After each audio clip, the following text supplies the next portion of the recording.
नमस्कार। हंसा जाए कि रोया जाए, हंसा जाए कि रोया जाए, इन लोगों का कौन सा स्क्रू ढीला है जिसे कसा जाए। ये बात मैं इसलिए कह रहा हूं कि आज इलाहाबाद हाई कोर्ट ने ताजमहल विवाद पर अपना फैसला सुनाते हुए कहा कि पीआईएल जिसका उपयोग पब्लिक इंटरेस्ट के लिए होता है, इसका दुरुपयोग न करें। ताजमहल कब बना, कैसे बना, इसको पढ़कर आएँ, किसी अच्छी यूनिवर्सिटी में पढ़कर आएँ, इस पर पीएचडी करें, इस पर रिसर्च करें, कोर्ट का समय बर्बाद ना करें।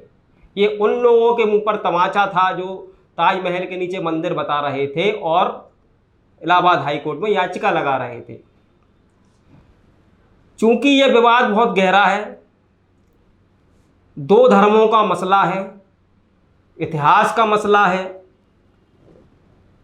राजनीति होना और राजनेताओं का इसमें सम्मिलित होना भी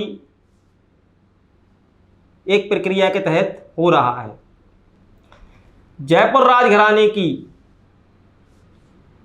और वर्तमान में सांसद दिया कुमारी ने भी इस पर दावा ठोका, कहा ये हमारे पूर्वजों की जमीन पर बना हुआ है।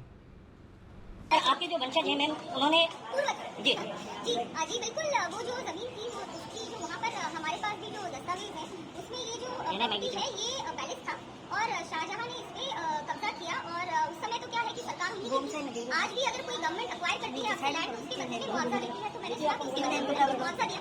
लेकिन हम उस समय ऐसा कोई लॉ नहीं था कि आप उसको अपील कर सकते थे या उसके विरोध में कुछ कर सकते थे। तो वो उन्होंने डेफिनेटली जयपुर पूर्व राज परिवार की जमीन थी और आज भी ये जो स्थिति है बहुत अच्छा है कि इन्होंने किसी ने आवाज उठाई और पिटीशन फाइल की है। उसके लिए कोई भी अगर आवश्यकता पड़ेगी दस्तावेजों की या कुछ भी, तो हमारे वहाँ ट्रस्ट में कोर्टी खाना भी है, जो भी डॉक्यूमेंट्स है हम लोग प्रोवाइड करेंगे अगर कोर्ट आदेश देगा तो। आपने अभी तक देखा होगा, क्या डॉक्यूमेंट में क्या है, उनके अंदर क्या मेंशन है? डॉक्यूमेंट्स में यही है कि उन्होंने इसको लिया था, उस समय उनको अच्छा लगा तो उन्होंने उसको एक्वायर कर लिया। क्या कोई टेम्पल था वहाँ पर?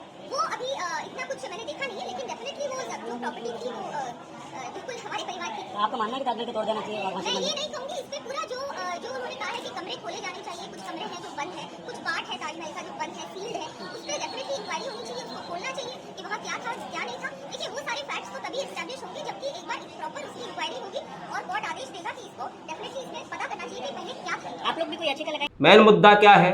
मेन मुद्दा यह है कि देश में इस समय महंगाई, बेरोजगारी, बढ़ती पेट्रोल डीजल की कीमतें, रसोई गैसों की कीमतें और अर्थव्यवस्था का जो हालत है बड़ा ही दयनीय है। इन सब चीज़ों से ध्यान मोड़कर इन विवादों में देश को उलझाना मैं नहीं मानता कि ये जायज़ है। सुप्रीम कोर्ट और हाई कोर्ट की टिप्पणी मायने रखती है।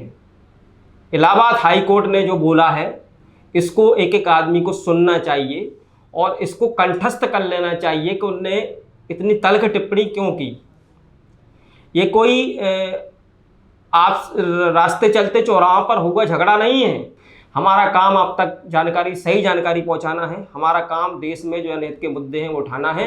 हमारा काम देश की जनता से जुड़े मुद्दे उठाना और आप तक पहुंचाने का है, जिसे हम रोज़ अपने चैनल के द्वारा आप तक उठाते रहते हैं। हमारे चैनल को देखते रहिए। हमारे वीडियो आपको पसंद आते हैं इनको लाइक कीजिए और हम तक अपनी राय भेजने के लिए हमें कमेंट बॉक्स में कमेंट कीजिए। नमस्कार।